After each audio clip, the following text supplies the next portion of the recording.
Thank you, Mr. President. The roar of the crash of the Westgate Bridge still echoes very much across the west of Melbourne. The shock waves of the bridge crashing into the mud below are still felt in the west today.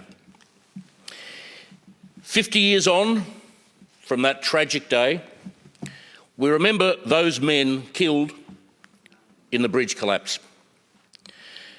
You don't have to scratch very deeply in the western suburbs to find those still mourning the 35 who died that day. We remember those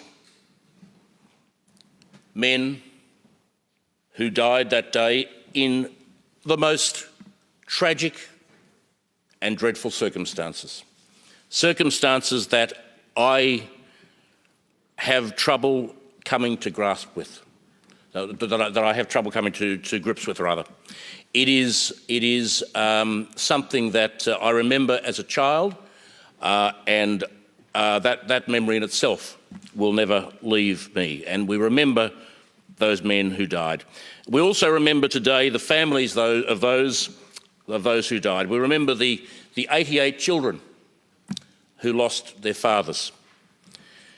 And of course, we remember the grandchildren who have no grandfather. We remember those workers who rode the bridge to the ground that day, but they survived, many injured, many still injured. And of course, they have lived with the horror of that day for the past 50 years. This tragedy impacted every Victorian. I remember when I was first elected to this parliament back in 1992, seemed a long time ago, probably is. A long-serving staff member, Shirley, in the dining room, used to tell me about what she saw that day. The sight of the then Premier, Sir Henry Bolte, in tears and inconsolable. He, of course, immediately called a Royal Commission, and as has been mentioned by a number of people, many of the recommendations of that Royal Commission became law, and that is a very good thing for our society and indeed for all workers in our society.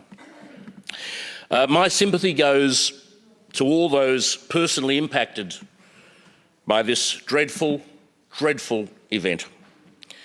The people of Melbourne's West are with you today.